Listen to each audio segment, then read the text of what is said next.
Arun Jaitley has rebuked the CBI after the agency's FIR in the ICICI-Videocon loan case. Saurabh Gupta now joins me for more on this. Saurabh, give us the details.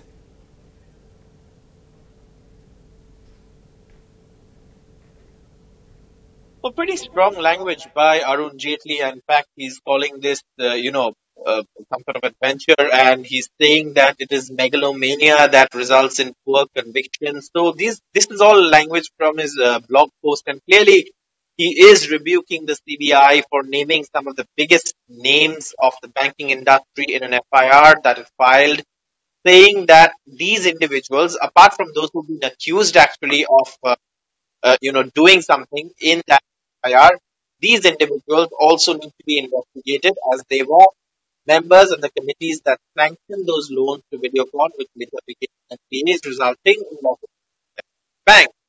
Now, this, like I said, this includes now top CEOs of other banks, including international banks.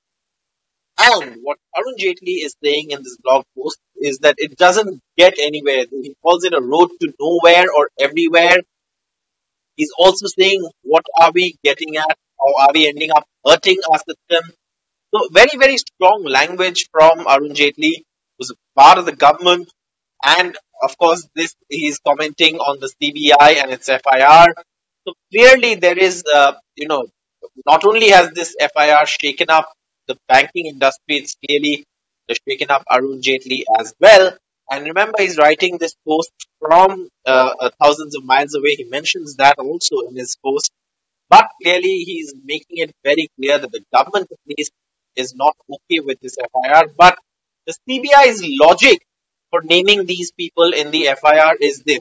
It says that, that the norms were violated and these people were part of the committee. But clearly, it is doing so without any evidence, and that's something that perhaps is what got this kind of FIR.